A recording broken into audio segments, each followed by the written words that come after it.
Hello, everybody, and welcome to the Level 30 Games podcast for the month of October 2025.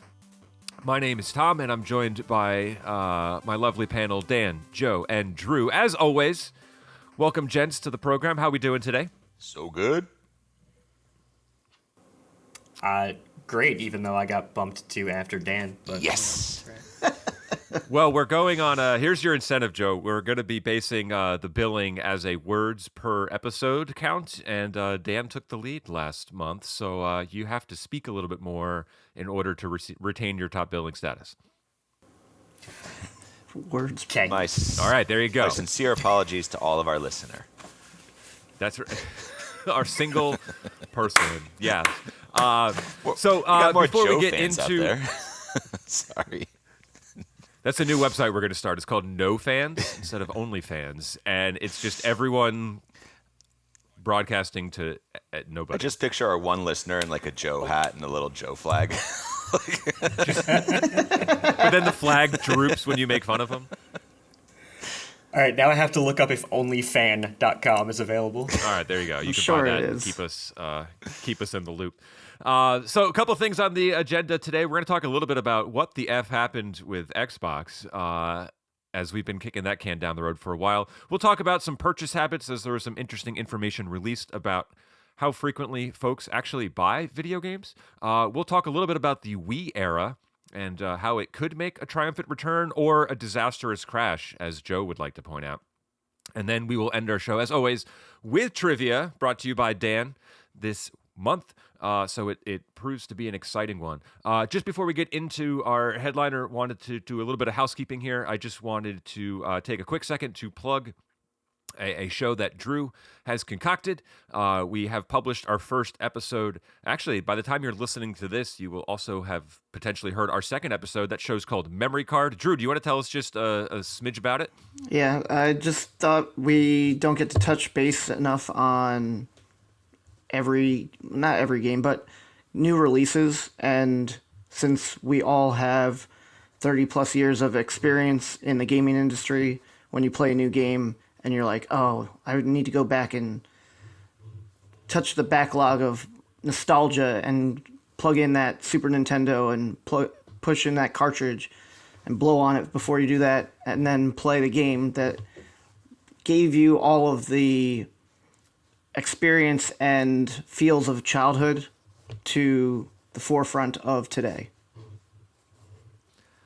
So make sure you check that out. That is going to be up on, basically where any podcasts are available. It's also on YouTube. That show is called Memory Card. We did our first episode on Trails in the Sky, followed up by Donkey Kong, and we got some more coming down the pipeline in November. So check that out. That's called Memory Card, available everywhere podcasts are located. I would also like to take just a quick second to not grovel at all, but tell everyone that we are now on Patreon. So you can find all of our shows there. And there is a opportunity, if you are so inclined, to donate a little bit of cashish towards the Level 30 Gaming Club. I will go on record by saying all our stuff will always be free. We will never paywall anything because, well, I think that's kind of silly based on what we do. But if you've been a friendly listener, an avid listener, and want to toss us a couple bucks to, I don't know, put towards the show or update some equipment or buy us a cup of coffee, because most of us are teachers and we are perpetually in a state of zombie-like brain activity, that'd be really cool. And if not, no hard feelings. It's all good. But we're out there, so you can take a look there if so inclined. Guys, let's jump into our headliner here. And I don't even know who I want to start with. Just because I think we all have different experiences with Microsoft in different ways.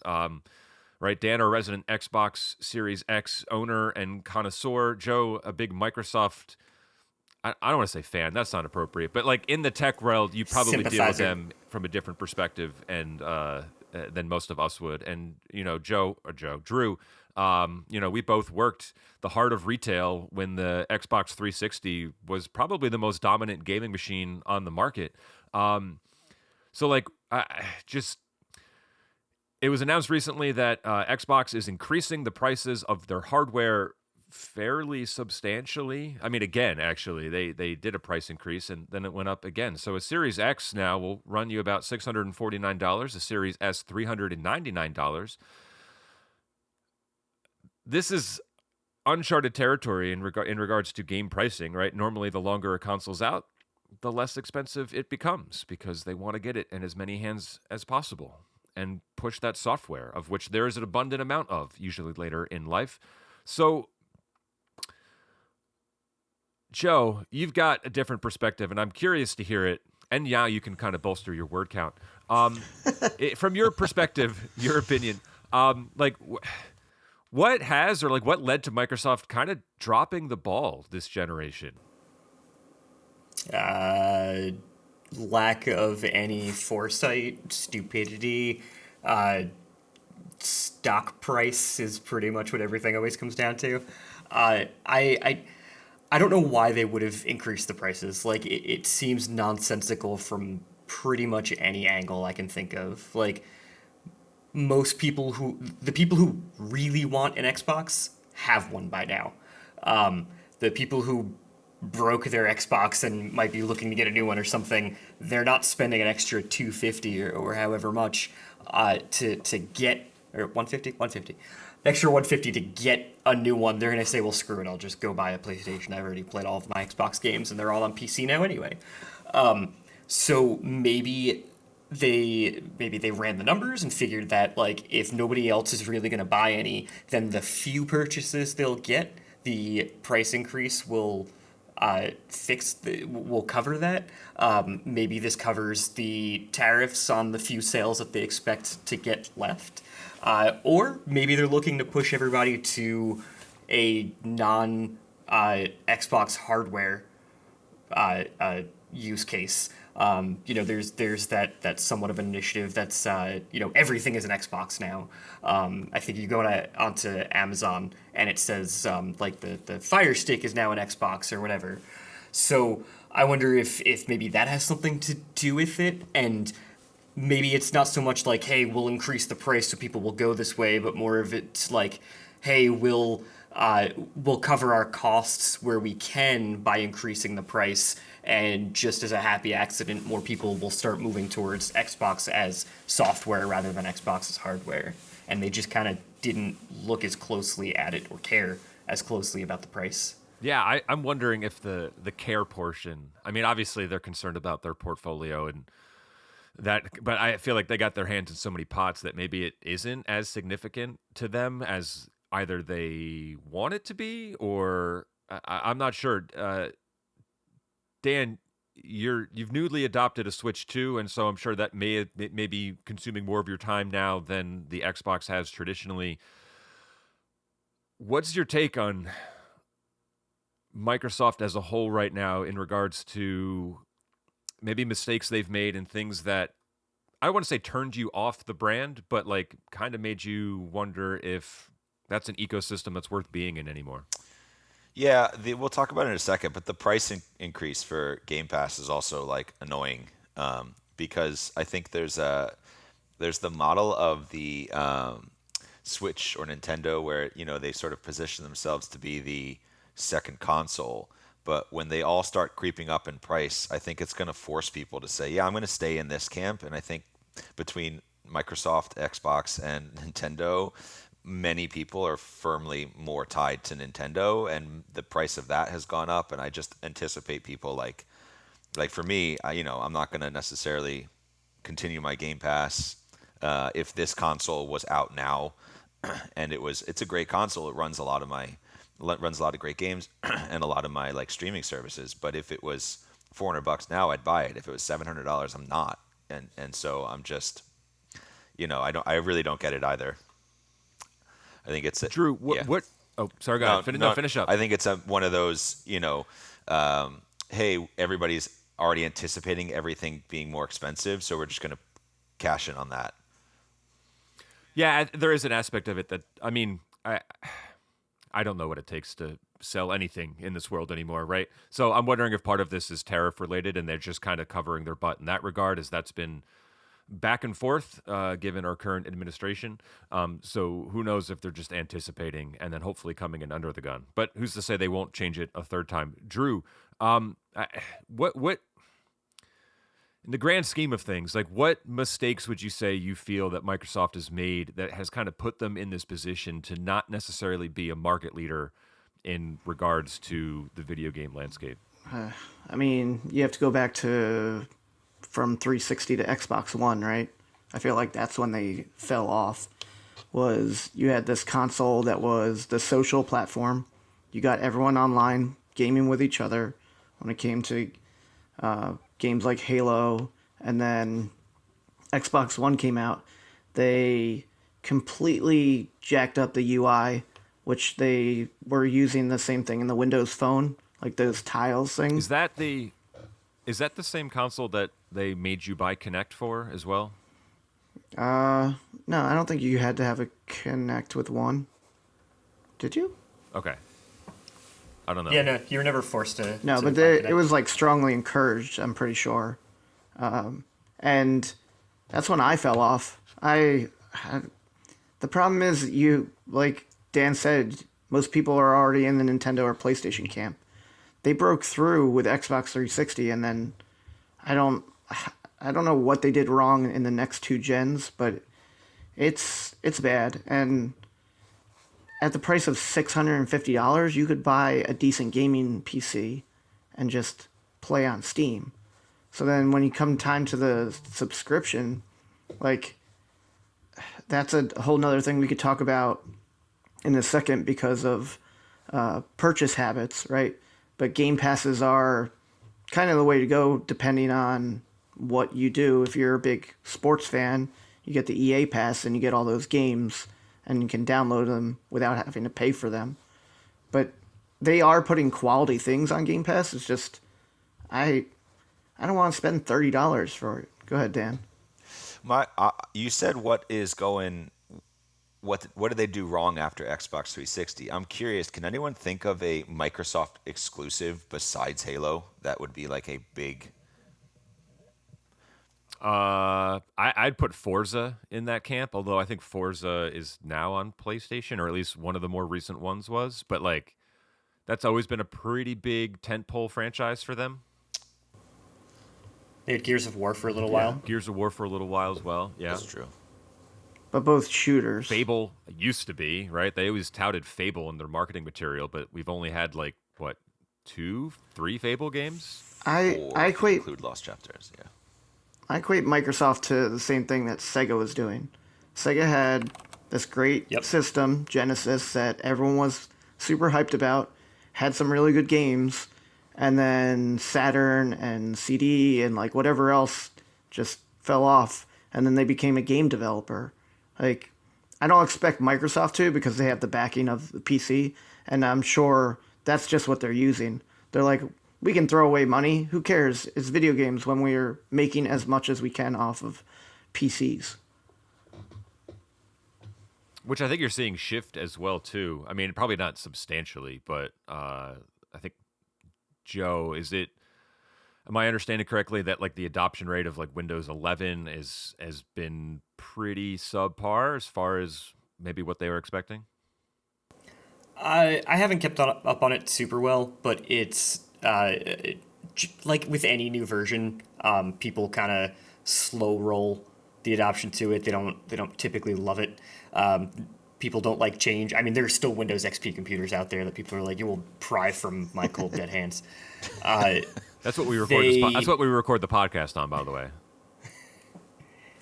It works, man. It works. Sometimes it doesn't. Well, but there's the problem is too, they promised that Windows 10 would be the last version of Windows, and because it would be Windows as a service, then they would just keep upgrading it. And then only a couple of years went by, Mac OS was like, we're doing a new version for the first time, and Microsoft was like, oh, we can do that too. And now people are like, well, I'm not changing from Windows 10. It was hard enough to get on 11.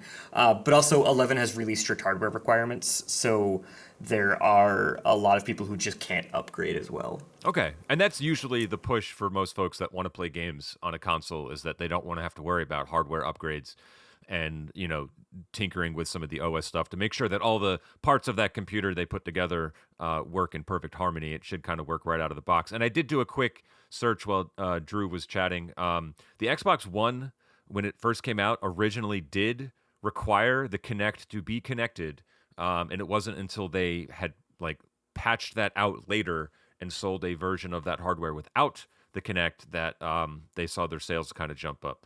So I'm wondering if that kind of shift, forced people to look at the brand a little bit differently. And that availability is going to shift as well. Costco has said they're no longer carrying any Microsoft products. Target and Walmart were also rumored to remove stock, but that has since been debunked. But Dan, you know this from going into a game shop. Like the Xbox section is like disgustingly small. There's not a lot of retail shelf space, so its prominence in your mainstream gaming culture probably isn't as impactful as it once was. Yeah, I would agree with that. Succinct. So look, is there? We'll just very quickly, guys. Just one quick thing. Is there anything that they can do to kind of course correct a little bit here? Like, I don't think the everything is an Xbox marketing campaign is been very successful, and they're already starting to talk about like what they're working on next, whether it's a dedicated handheld or a hybrid console like Nintendo, or just the next flagship Xbox platform. Like, we'll start with Drew. What can they do to kind of course correct and get a little bit of the public opinion back in their favor, or just build trust? I don't know if they can. I'd rather them just focus on PC, right? Steam is there. Epic has their own, right? And they give out free games. Like, Microsoft should just do that. Incorporate it in the store. It's already built into every PC. You could easily have all your Microsoft gamers switch over to PC. Like, there's more PCs than all consoles combined. Yeah, not all of them are gaming, but Steam and all of these UIs that they're using detect what your system is and tell you what the properties are to set them at. Like, yeah, I like consoles because I don't have to do that, but PC should just do that, and Microsoft should just shift over to that side. Sell accessories that work for your PC, and gain fan base back that way. Dan, what about you? Do you feel like you're going to stay in this camp, maybe heading into 5 years from now, right? Like a new hardware generation? Are you immediately looking back at Xbox? And if not, what can they do to maybe have you consider? I mean, the only real thing I do with an Xbox is Warzone, and I think what they could do, I would say what they could do 15 years ago is try to develop some franchise characters, games that are exclusive to their system to make people have to buy it. But I don't think even if they tried to get into that now, that they would be able to compete with PlayStation or Nintendo. So I think it's sort of a losing battle. They might be able to stay afloat, but I don't really see them turning it around at this point. Oh, all right. 0 for 2. Joe, anything on your end that could make you look at Microsoft as the juggernaut maybe they once were or were trying to be? I don't think there's course correction, so to speak. I don't think there's like new Xbox comes out and they do something great and they beat PlayStation. I think the console market belongs to PlayStation and Nintendo, at least for the foreseeable future. But Microsoft's current model of, like you were saying, everything is an Xbox and you can just load up the app on your TV and on your phone, I don't think that's right either, specifically because most people just kind of don't get it. A lot of people see it as, kind of you have to be tech savvy to run Xbox on your TV or something. It's supposed to be simple, but it doesn't matter how easy it is. It's how easy people perceive it to be. Sure. And pairing a controller to your TV is actually a little weird. I think it's kind of a cool setup, but I don't think people are looking at that. But I also don't think that there's any way, unless they put out a console in the next year and a half, that they just win the next console wars. To me, the best way to do it is kind of, sort of what everybody's been saying already, which is go the Sega route. Ditch the consoles, maybe make a dedicated hardware streaming device for those people who want to do that, because instead of putting it as an app on your TV, you can say, I have this box, this is my Xbox, it plays all of the games, and I just put it there, but it doesn't have to be the only way to do it. Like it can still be everything is an Xbox, but it's more of, hey, here's my think of it more like like the old Steam machines, where like you put this under your TV and you can play all of your PC games there. You put this under your TV and you can stream all of your PC and all of your Xbox games. But I think they need to do that, but they also need to not confuse the consumers with their ridiculous naming. Like if they call this, if they change their path and then go, everything now is now Microsoft Xbox on Steam 365. People are going to say, I don't know what the hell this is, and I'm not going to play anything. They're going to stay out of it. If they integrate it and say, I don't know, put money into working with Valve on making Proton really, really awesome, they have a better install base there. Because for the people who won't switch to Windows, they can still get them to buy games from Microsoft and Microsoft Studios and play them on their non-Windows computers. Yeah, okay. So it seems like across the board, everyone is cool with Microsoft having games and flagship franchises, but maybe less their hardware. And I'm not going to lie, whatever they end up doing next, I have almost little to no interest in it, just because I feel like they don't view the game space the same way as even Sony does. And it's a really interesting comparison because Sony also like makes a lot of other appliances and is in the music industry. Like they do a lot of stuff too, but I just feel like they value some of their stuff a little bit more. And at the end of the day, like I know I'm going to get bangers on PlayStation. I don't know what I'm going to get on Xbox. And so it's interesting. I do wonder if normally Sorry, go ahead. No, go ahead. I do wonder if there was some type of innovative technology or software in a VR or AI, like something that the other two leading contenders didn't offer, in the same way that like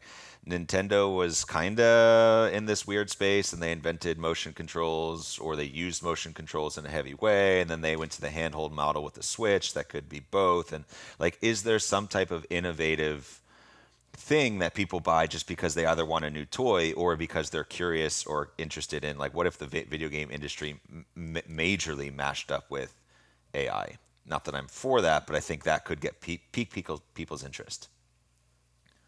I don't know. It'd be a case-by-case thing. I was thinking this last night when I was playing Madden. I was like, it'd be really cool if like every draft class was just uniquely created. And I got that seems like an appropriate use of, we can kind of procedurally generate characters with, traits and all that other stuff. That could be kind of neat.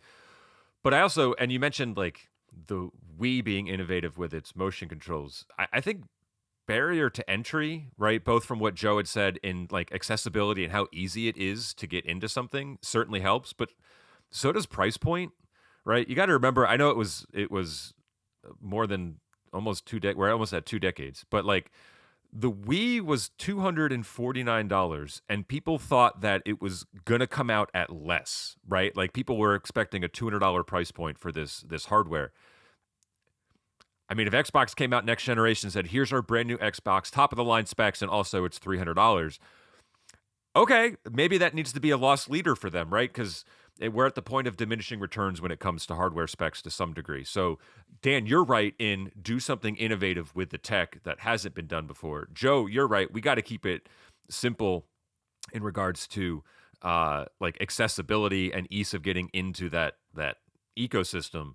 And who knows? I at this point kind of like, it's that meme where Microsoft announces something and it's just like, all right, I'm going to go back to bed. Like it doesn't move the needle anymore, which is a shame because they had some good games. So what I'm hearing from you is that the four of us are the new Xbox executive board. I think we just solved all the solved problems. Well, their he just problems. said That's right. He just said Dan Collectively, and the Drew four of us are can right, do it. but didn't say No, he Joe said- is right. And he the didn't one say Joe, me. the one no, he said Drew. No, I said No. I said Joe. Ah, I just pictured the one Joe fan with the flag going. It went back up. No, No, the flag went back that- up. He's waving it again. Just waving it. Sorry. That's it. The only one in the stands. So look, speaking of games that move needles, a report came out by Circana, which is a marketing company that does a lot of video game sales data tracking, analysis, and things like that. And they put out some information that was picked up by major news outlets that said, on average, 63% of gamers in the U.S. buy less than 2 games a year, which I think is a shockingly low number, but also not surprising at the same time. What was your guys' initial reaction to this? I'm curious. It's a lot for me. It's up. Yeah, no, I'm below the average. I think that's right. I think that sort of was the intention of this podcast, right? It was like, you don't have tons of time, we don't have tons of money. Like, what's the one thing you're going to buy that you're going to get a lot of replay value on? Fair enough. I feel like I know a lot of people that just play one game. Like they build a gaming PC or they buy a console and they just play one game for years. I have a friend who built a pretty decent computer, and I don't know the last time he's played anything other than Dota 2, which is, I can't believe we're friends. But I will say I didn't read the article, so I don't want to make too many judgments, but I do want to know what they consider a gamer. Like, is it anyone who buys a game and plays it? Because that's gonna add a lot of outliers. If you're saying people who spend over X amount of time playing video games, you might find that number a little bit higher. But I'm completely guessing. I don't know if they specified, but I would also think that if you're going out to buy a video game, you probably would consider yourself a gamer. I mean, I don't know. I'm sure they're not doing the niche grandmas that go out and buy a game twice a year for their nephew. You know what I mean? Like, and listen, that could very well be part of that statistical breakdown. But Drew, you were shaking your head a moment ago at Dan's comment there. What was Dan's comment? I don't remember. Shook his head so much, threw the that thought he out the window. buys less than 2. Like, I remember when this article came out, I had literally 2 in my Woot.com cart, and then had pressed purchase. Like, I like collecting games, so like having them on hand and especially loaning them out. But when this article came out, I was at school teaching, and I was talking to our students, next gen, and like, they don't buy games because they have Roblox and they have Minecraft, and they have, like, Roblox itself is a whole industry where you can literally play GTA, you can play this one called Grow a Garden, and like, the kids don't have to spend money. Yeah, you can purchase Robux and like Fortnite Pass and all those things, but I was laughing because I wished I was that person who could buy one game and like play it for an entire year. Like, I want to experience Ghosts of Yotai's world and Silent Hill's world and Mina the Hollower later, even if it's a 8-bit. Like, I like diving in and seeing all these different stories, because, to admit it, but I'm going to, like, I'm not a person who enjoys reading books. I would rather experience it in a game, like, and interact and read the story and be ingrained in that universe. Because the same thing goes with movies. I'd rather watch a movie and be engrossed in the Tron series, even though that new movie is not very good. But aside, I wish I was that person who could buy less than 2 games a year. Well, your credibility goes out the window because you just admitted to having seen Tron. So I think now you have no pull. I'm seeing one battle after another tomorrow, so be happy.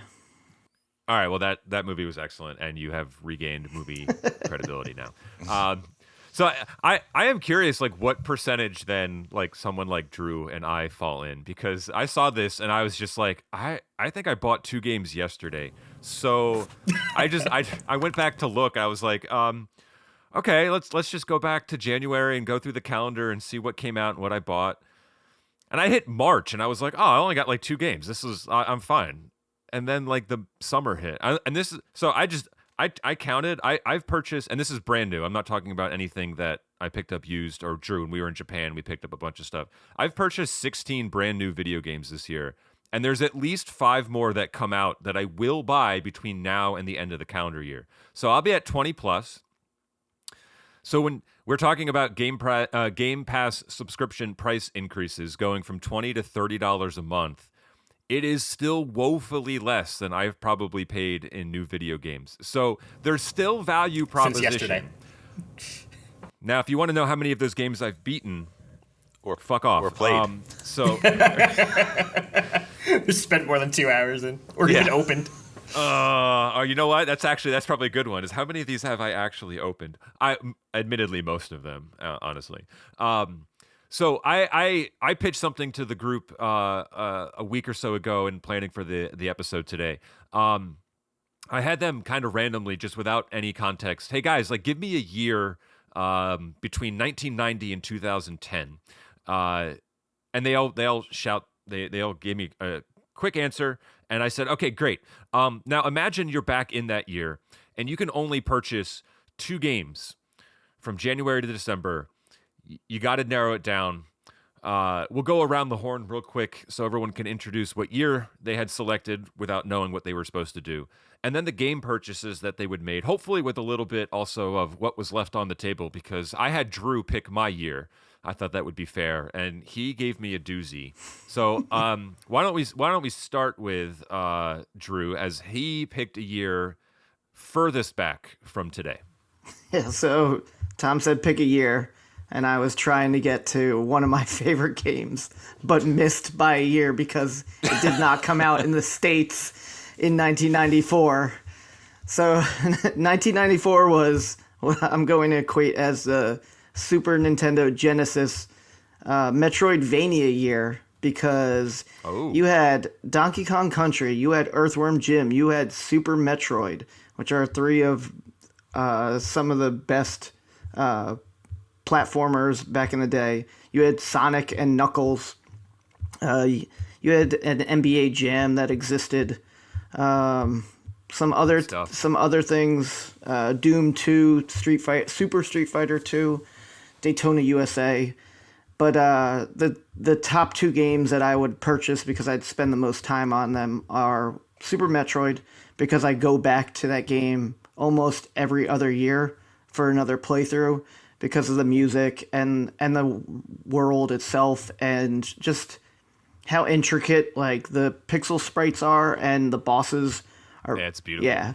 And then the other one I would go to is Final Fantasy VI for length. The story again, and how many times I've played that as well, would be the 2 that I would have spent my my 2 values of games for the year.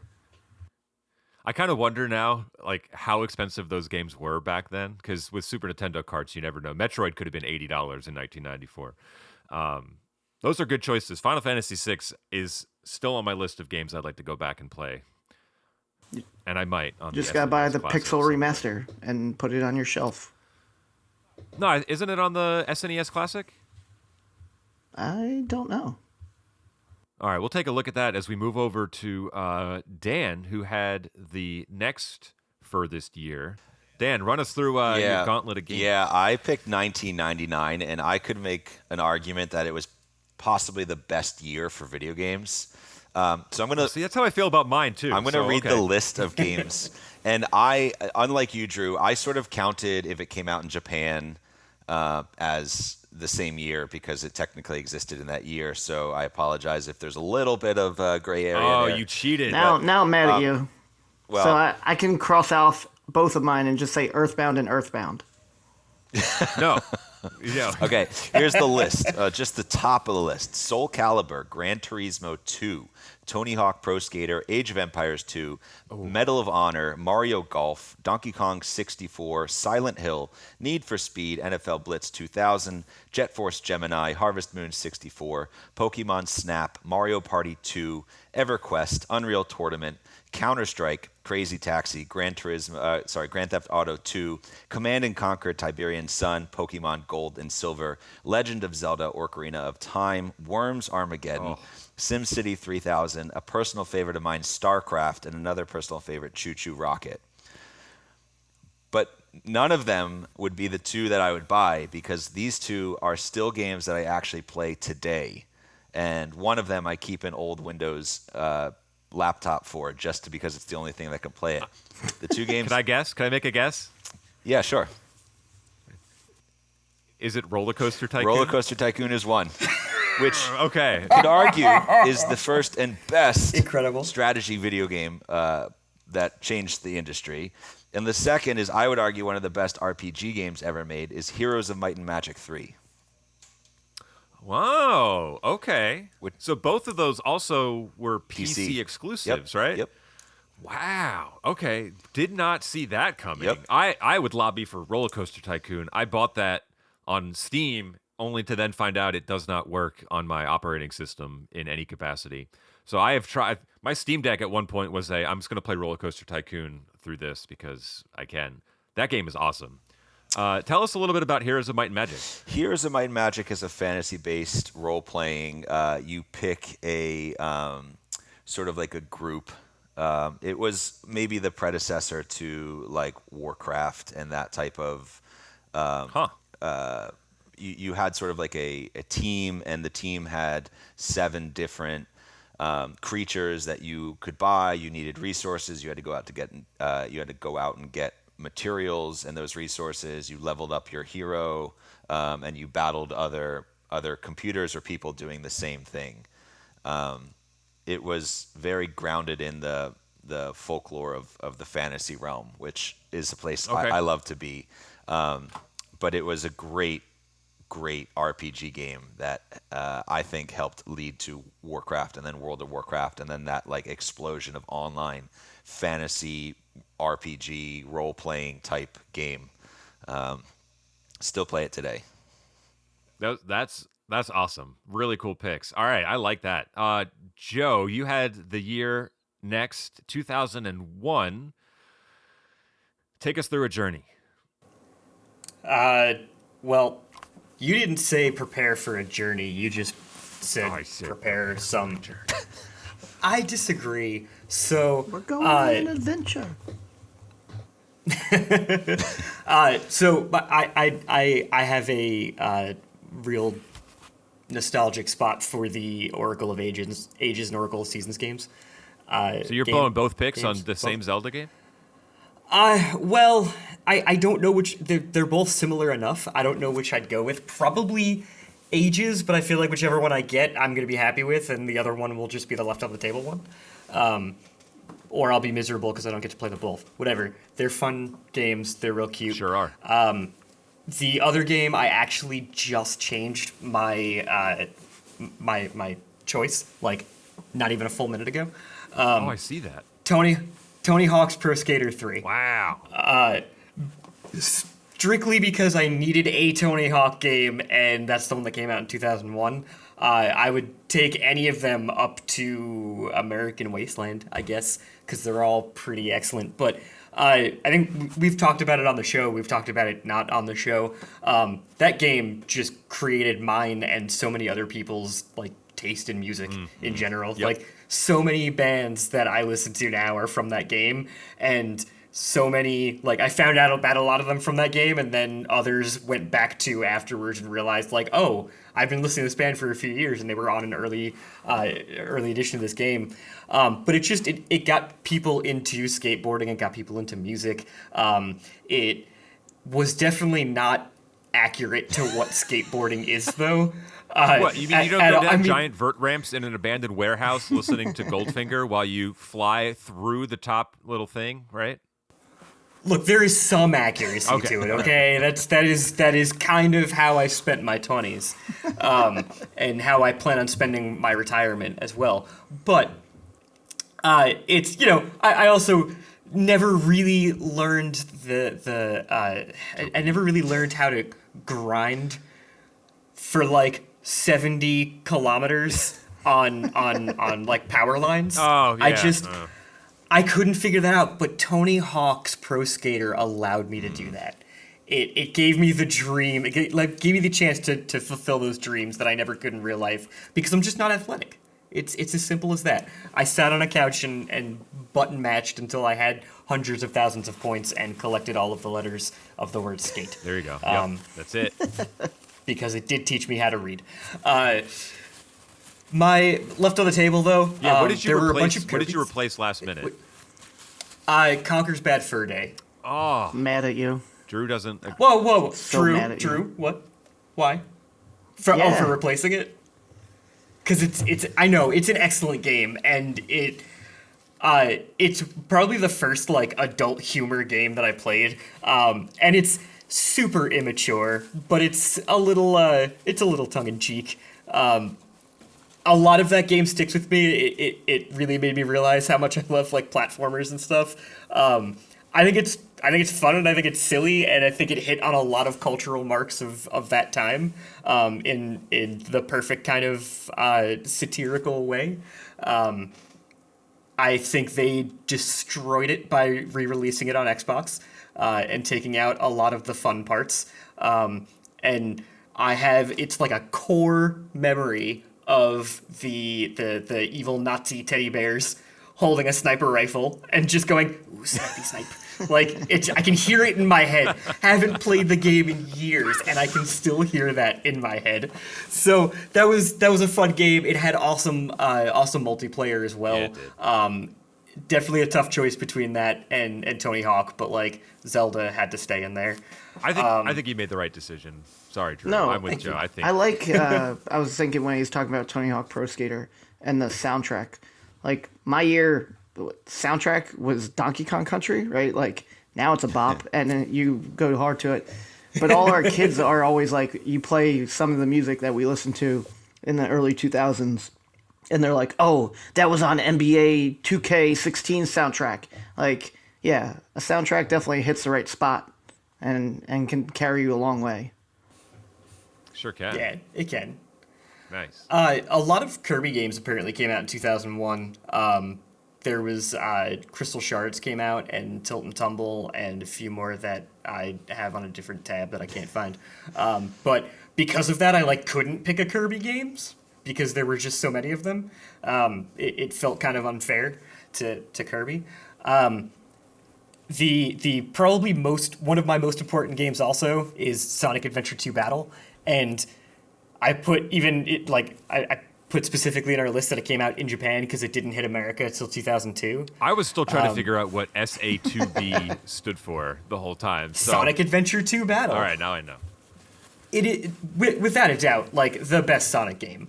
It's got an awesome soundtrack. It's got such a deep and moving story. Not really. But it introduces a lot of characters. You change characters repeatedly throughout the game, and each character has a different style of level. Like with all the Tails levels, you're in a robot, and you fight Robotnik in one of them. All of the Sonic levels are running like regular Sonic levels, just in 3D. The same thing with the Shadow ones.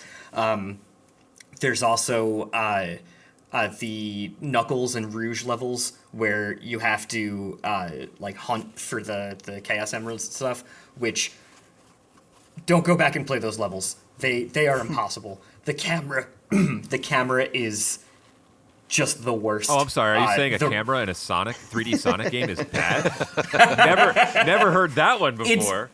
It's worse. It's worse than you can imagine. I try to go back to it, and you'll walk forward and the camera will spin around and you'll just start walking in circles. It's not even like it will readjust your direction. You just keep going in circles. The radar does not work. You'll be on top of the emerald sometimes and it will not be going off, and then you'll take 2 steps to the side and it'll be like, you're on it, you're here, how do you not see it?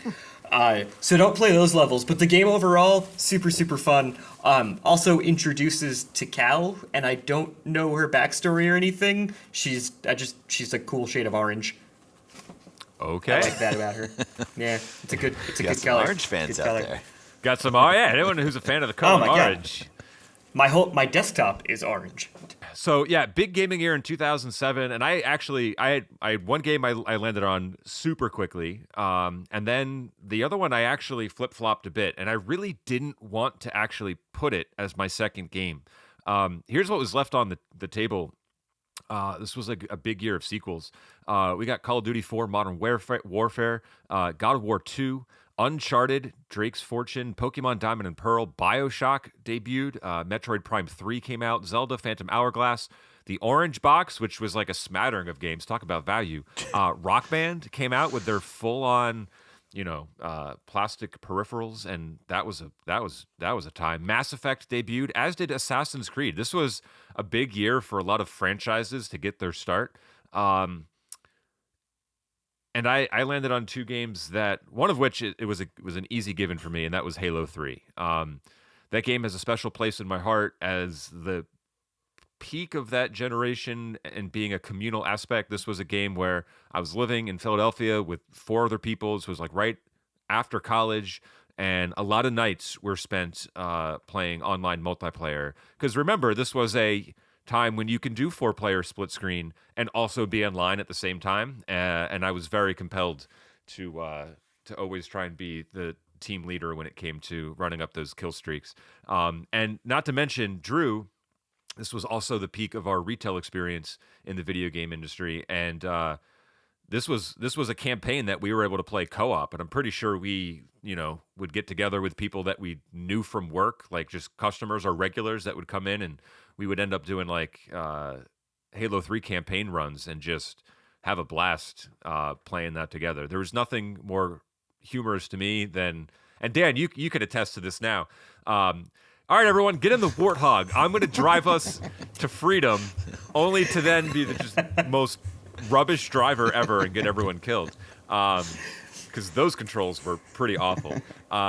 Get blown up by a rocket launcher or something. Yeah, by something, right? A plasma grenade. Or somebody snipes the driver and you guys just stop. Yep, that would happen too. But yeah, no, that game was I loved it. I miss it. And the second game, I almost put Uncharted here, but I don't feel like that game holds up super well. I really love what it did narratively with video games, and the performances are amazing. I reluctantly put Mario Galaxy as my second game option. That game is so good, and really does kind of it makes you grin ear to ear, on any given level. And so the music, full orchestral score, which was great.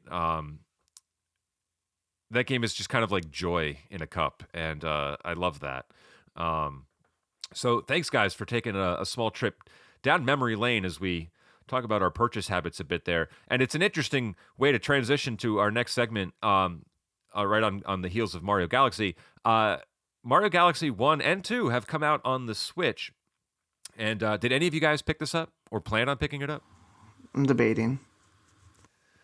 No. Just going to remind everyone on the show that nodding your head does not work well on a podcast. But I bought the All-Stars when it came out for Switch 1, and was when it was 64, Sunshine, and was it Galaxy? I think it was Galaxy 1, yeah.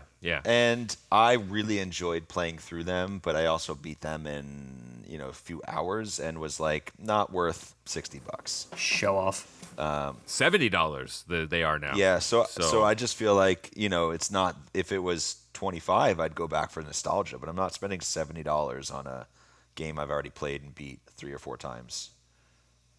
Yeah, I passed on this as well, but it did prompt the question then. Starting to see Nintendo kind of go back to the Wii era as what can we bring, to the Switch now that might still do too well. I had asked the guys to go and take a look back through some Wii exclusive games that you would actually be really interested to see and play again, mainly because a lot of those games are kind of locked behind some sort of wonky waggle style of controls or had a gimmick to it that might work on current hardware. I mean, the Switch controllers, the Joy-Cons can be used with motion controls. So if you pick something like Boom Blocks, that could be a valid game to play, but we can be open to tweaking some things as well. I was curious what you guys came up with, because well, I was the only one that put my games down. So hopefully you have some things to surprise us. Let's start with Joe real quick. What Wii games would you like to see? I'm gonna be honest. I looked at the list and I was like, I don't like any of these games. There were no good exclusives. Yeah, it was a really bad pool to pull from. Maybe Wii Sports. Like, Which did get remade for the Switch, by the way. oh my god, so not even an exclusive. Yeah, no, it sucked. There were no good exclusives. I'm gonna leave it at that. Like, you guys can talk about what you want, but like you can even see in the rundown that I'm not allowed to talk about, but Tom apparently is. I left a link to the exclusives, and it just sucks. There's just nothing I want to go back and play. Like, there was House of the Dead is on there, but it's also it's an arcade game. It's a rail shooter in an arcade, so doesn't count as an exclusive to me. So they suck. Joe, there is an easy layup on this list, and it is Food Network, Cook or Be Cooked, and you just dropped the ball. I feel like you might have just called me fat. No, I'm just saying, if anyone's going to put out a good game, it's a game that uses the Food Network branding. Drew, did you... So instead of shovelware, do we call that like spatulaware or something? Forkware. I don't know. Forkware. No, I'll you go can with shovel forkware. it into your fat mouth. Drew, have you... Hey! Did you come up with any games Yeah, from the Wii era? there's 3 that I would like to see. So the Wii had the Operation Rainfall, which was 3 RPGs, and Xenoblade got its start from there and has exploded. But the other 2, I would like to see. I'd like to own a copy of Last Story or Pandora's Tower on something other than the Wii, so I could play it, because I don't even own a Wii anymore. And the other guilty pleasure is I would like to see Metroid Other M re-released. Ooh, I was okay. probably the only person who played through it twice. Oh my god. People hated it so much, but I liked that it was different than the normal Metroid that we got. Yeah, I still have a I own both those games on the Wii. I have a sealed copy of The Last Story. I bought that over Xenoblade because the packaging I thought looked cooler, and I regretted that for a long time because Xenoblade is a pretty good game. Dan, anything jump out to you? Yeah, because I know Nintendo is listening to our podcast, I'm going to keep pushing for, there's a Super Mario Super Sluggers that I would love to see a baseball Mario game come back in a more competitive, realistic style. And Is it better than the GameCube one? no, would you so say? admittedly, I haven't actually played it, but it was the only game on the list that somewhat piqued my interest. And I loved the GameCube version so much that I would give it my vote. I see Drew nodding his head. He agrees. I know he agrees. Yeah, I immediately went to it, but I was like, oh wait, I didn't see it on there for some reason on the list that Joe gave us. Yeah, I would like just baseball to return. I don't remember if it was better than the GameCube one. I do want to add Twilight Princess, although I know that was actually a GameCube Wii sort of dual release, so I didn't include it. But I think that game deserves a revisit, mostly because I think at the time I was playing it, I don't think I quite got it. Okay. I think it's deeper and darker than some of the other Zelda games, a la like Breath of the Wild, and I think I was in a weird age where it just didn't sit. So I would love to see that come back. That's not super surprising to hear, is that game's opening hours are very slow and tutorial heavy, and it's very easy to be like, why am I herding sheep and like trying to get a fish to a cat or something? Yeah. There's a lot of stuff you do in that village before it opens up. Yeah. But all right, good picks. I landed on an old franchise that had a revival on Switch, and then we never heard of again, and that was Punch Out, which was made by Next Level Games, who does a lot of the Mario sports stuff. And the NES Punch Out is one of the most iconic games. It has some of the most iconic music. I mean, to this day, if you're like, a lot of those patterns are kind of ingrained into my muscle memory. So like knowing when to hit. I forget the characters' names. It did reuse a lot of the characters, but it was done really, really well. Like Next Level did a really great job of just injecting that game with style. It was very Nintendo, which I really liked, and was arguably pretty to boot. And if we just take away some of the motion control stuff, I think that could be a slam dunk. Just port that and give us a couple new boxers and characters and stuff. That game was really fun. And I did have two more. I'm actually going to swap on the style as well because that's the theme for the day. So originally I had Muramasa Demon Blade, which is a game made by Vanillaware, which if you guys look up, that game just needs to be played on an HD console because it is gorgeous, as all Vanillaware games are. But I want to trade it last minute. Drew, I remember these games coming out when we worked at Game Crazy, but there was a series called Trauma Center, and they had 3 games that came out on the Wii, and these were kind of like use the Wii motion gimmicks you played as a surgeon who had to like save people, and it was like kind of silly, and the motion never, right, like you're trying to like put gauze on, and it's having you like stab someone. But I think these games would actually do really well now because there was a huge part of them that was very like visual novel style, where it was just a lot of characters talking. And I think that's a genre that has really exploded over the last like 10 years or so.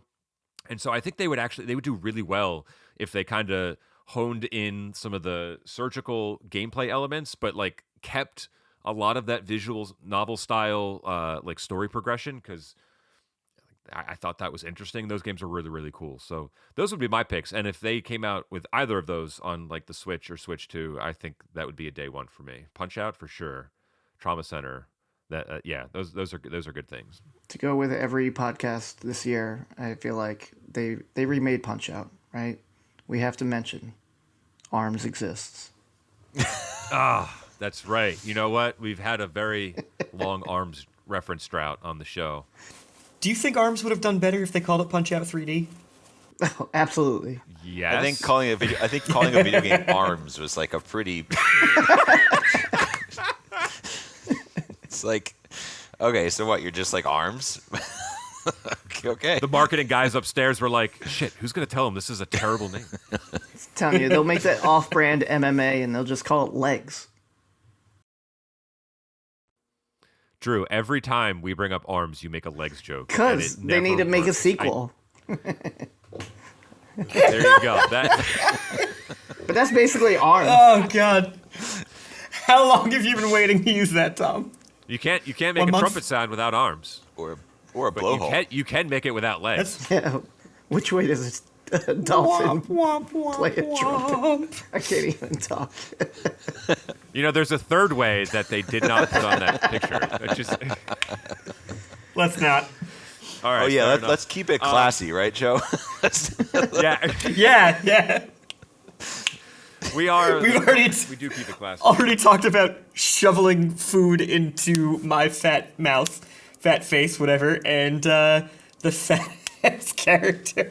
Oh my god! I don't recall. So, yeah, I don't recall any of those things. All right. Well, thank you guys for taking those trips, kind of down memory lane a little bit here, but also talking about what the heck happened with Microsoft. You guys ready for some trivia? Always. Let's do it. All right, folks. Welcome to Trivia for episode 310. Today's trivia is brought to you by Dan, who will very quickly run through the rules of trivia while I set things up here. Dan, take it away. Okay, so this is a potentially 4-part series, part 1. The way that this game works is this is all video game, either intro or overture music. It's the start of the video game. This is a really pivotal experience for game design, unlike maybe a lot of movies or other types of shows where they really needed to capture people. So a lot of energy and effort went into the opening music of a video game. And so this is going to be, let's say, 11 theme songs, intro songs, overture songs from very famous video games. So we're going to start with the easier of the set. The way it's going to work is you're going to hear 1 second of that song. If you can guess the song, the video game with 1 second clip worth of information, you can have 3 points. If you can't get it, you can hear a longer version of the clip for 1 second or for 1 point. The goal of the game is to get 15 points, which means that you have to get at least 3 off of the 1 second clip. I think some of them should be fairly obvious. The reality is that you will know most of them when you hear the longer clip.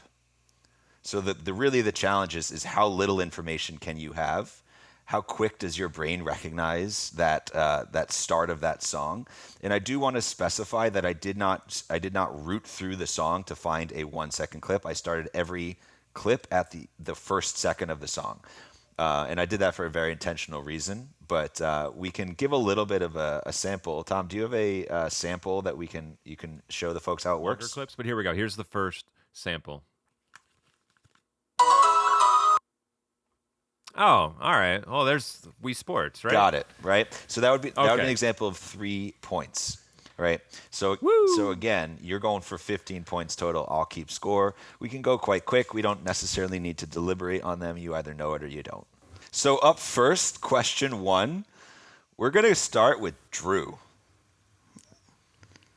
All right. Drew, you ready? Oh boy, now pressure's on. Here's your sound sample. Anxiety. Oh, it's easy. It's Mega Man. Does Sure it have is. to? I need a specific one. Sure do. Oh. 2. Oh. You want to play the full clip there? Sure.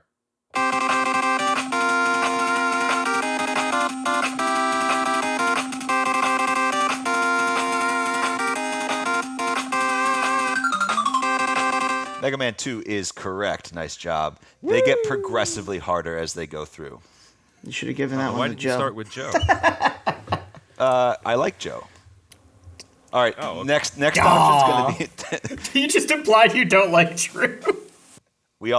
all the fan know I like Drew, okay? Yeah, they have their own I don't club. need the affirmation like Joe does. Up next, we have Tom. Oh, boy. All right, Oh, here we wait, go. no, I changed it. I'm going to go with Joe on this one. I apologize about the terrible audio quality, but... Yeah, can you play that again? Do you want to hear the longer one? Yeah, we're gonna have to do that. All right, here we just go. so somebody else can take the focus. Oh.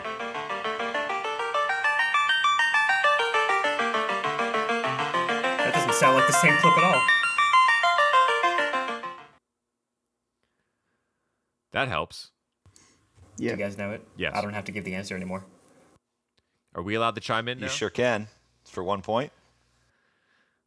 Final Fantasy VII? No, it's before that. No? It's before that. It's because that's 8-bit music, so it's somewhere on Nintendo or Super Nintendo.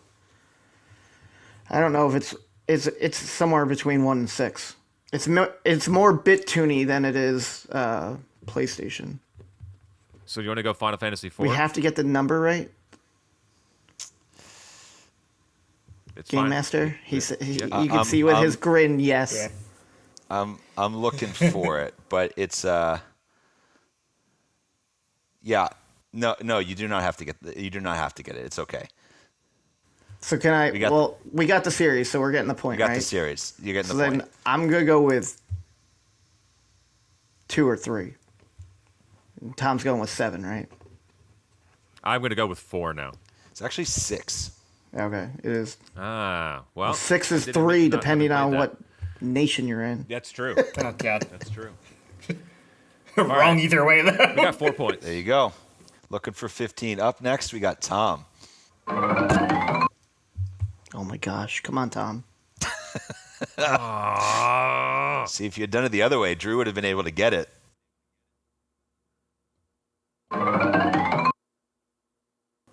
Oh my god, wait, I might actually know this one. God damn it. Ah, Yes! and I'm the one that does it? No. Yes. I'm gonna be real embarrassed when I'm wrong though. Oh, that bass line's Joe, kicking in, text and I me feel like I privately. know- No, Joe, text the group chat so I can see the answer. I honestly, I really have no idea. It sounds like a Donkey Kong game. All right, I'm gonna go to the full length version of the song. I'm sorry, guys.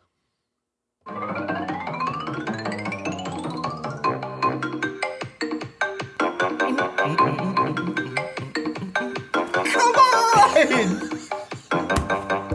I honestly have no idea. God, I sing this song like every day. It's always in my head. Like, You why? sing the song every Why? day. There are no lyrics. Because it's so catchy.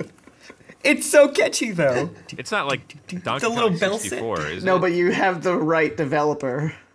So then Conquer? We can open it up there. What do we think, Joe? Yeah,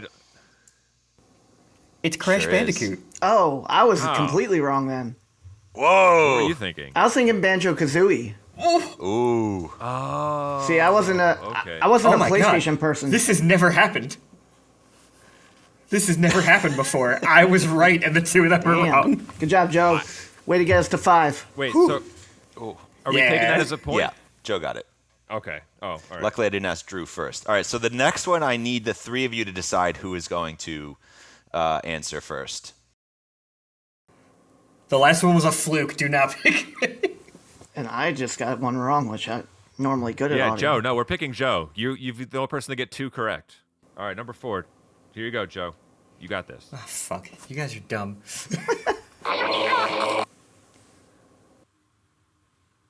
You have to play it again. I will. What? The hell did I just listen to? Right? It sounds me that like anecdotal hint. Splatoon meets Halo. Ooh.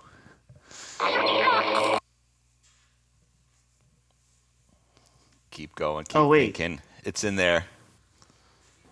It Wait. Do it again? it sounds like the. I think I know it. I say one of you guys, even Let's if do you it guys for know 1 it point. without the longer one. Yeah, just go for it.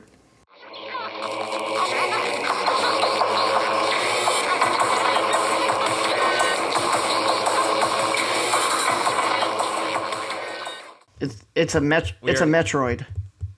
Yes. Yeah, I was thinking Super Metroid. It is Yeah. not Super Metroid. Oh, it's Prime. Sure is. Yeah. Ah. Yeah, because I could hear the like Chozo every time you're in the Yep. those areas. You can hear the like angelic. Yeah. You would've heard- Okay, so Against you. So we're Be at generous. 6. We need to get a few more. If we're getting all of these, we need to get a few more 3-pointers. The bonus is worth 5. I'm gonna throw that damn. out there. oh wow, okay, that's very generous. Of If you. All right, you can let's, get it, I'll be genuinely impressed. All right, let's pick up the pace a little bit let's here. do it. Here is the next soundbite. This is for Tom. God. Ooh, Play this, not me. my instinct is saying Animal Crossing. Sure is. Woo! Play the longer clip. Boot, boo, doo.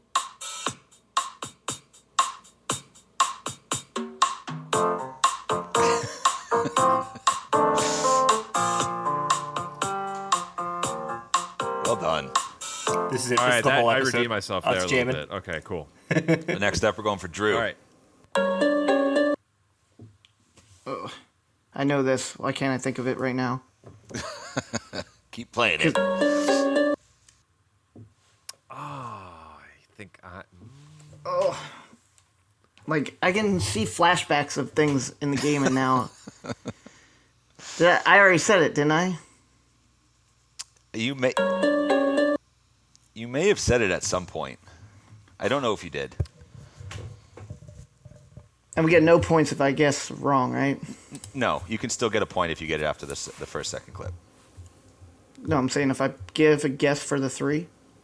No, you can still redeem yourself with 1. Oh. This is a very generous gaming. Yeah, play it again, Tom. That's not it. you want the full version? That's fine. I know the game and I can't think of it. All right, here's the full version.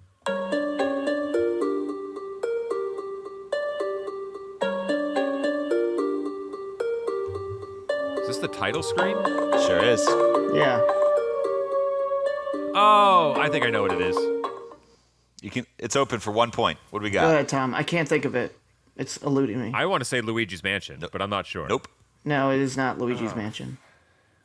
Dang it. Drew doesn't know what it is, but he knows it's not Luigi's That's Mansion. right. Plants vs Zombies. Oh, that okay. Oh. Dang. Okay. It's funny because Excellent. they use that overture in every single one. The mobile games, Garden Warfare. Like, zero. Dang. We're at 9. We need 6 more. All right. Here's the next one. Oh, that's so easy. What is it? It's not me, is it? We didn't. Sure. We didn't actually pick. Sure, go for it. It's SSX Tricky. Nope. Damn it, Drew. No? Play the longer clip. So much for easy. You'll. Oh. So it's Donkey Kong. Oh, it's Donkey Kong 64 64. Sure is. DK rap. Ah. Sound like Tricky. Talk about a soundtrack. I can see I just that. need to Also hear. sounds I like thought it was also Crazy Taxi for a second there. sounds like Salt and Pepper too. Yes, push it. All right, next one's Joe. Good. Oh, Uh-oh. got it. I think I got it. Oh, Joe. Every time Oh, someone no. thinks, every time somebody thinks they have it, they're wrong. Probably. No, I know what it is. Can Confidently. you play it again? I'm not gonna Yes. know it, but is it Super got it. Smash Brothers? Which one? Oh God. Yeah, that I don't know. I knew it was Smash, but I can help you on that one.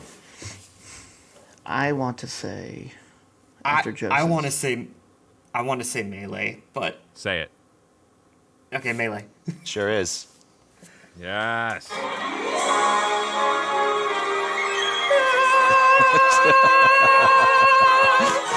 The Joe fan.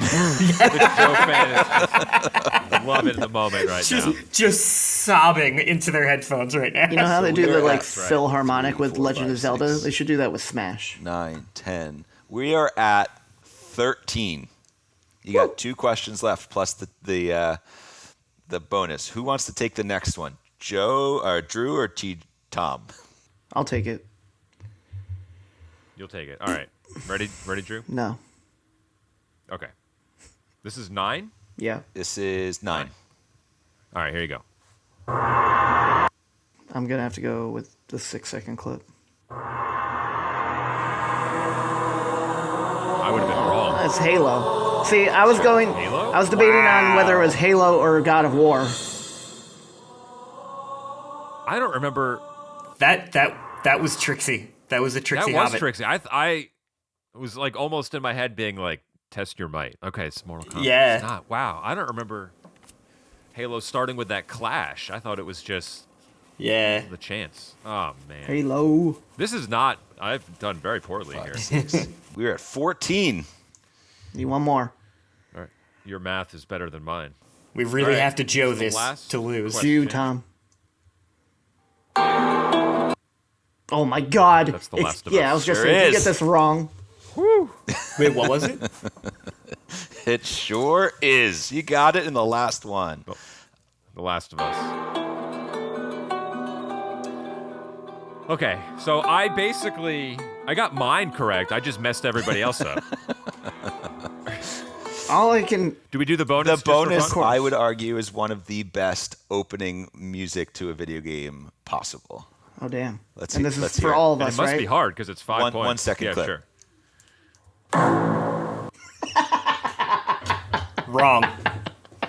Wrong. Tony Hawk Pro Skater 1, Superman by Goldfinger. That's the best. I don't know. Play what this it one is. second.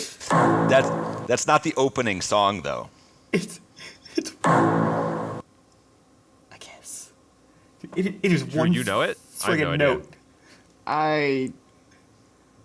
You will know it after you hear the full. Wait, can we get an anecdotal hint? And then Is this I the get Mortal Kombat one?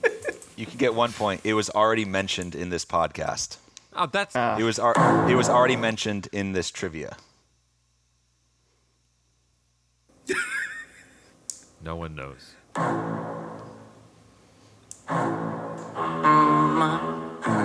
Luigi's Mansion. Oh, I would have never got that. No, either would I. Okay. Dang. I was going like GoldenEye or I don't. So Luigi's Mansion has one of the best soundtracks. Just the concept of like, hey, we're gonna have this cool spooky kind of music, but we're gonna have our main character like hum it with gibberish to like. Yeah, that's pretty cool. Right, like he's sort of nervous and scared, so he sings it by himself to keep himself like to occupy the quiet. It's like really clever, but it's also very charming. It's very much that game. It's cute. All right, let's cue the music. How funny would it have been to use that audio in our game? That would have been funny too, yes. What is this from? Actually, I don't know where I got this from, but I do know it is royalty free, so joke's on that guy. He could have made millions. All right, well, that's going to be our show for the month of October. Thanks so much for listening and or watching. Make sure you check out Drew's podcast, Memory Card, featuring moi for the first episode or two. And that'll get shaken up hopefully as often as possible. But that's out there as well. Stay tuned for our next one in November. And we'll see you guys later. Bye. Nah.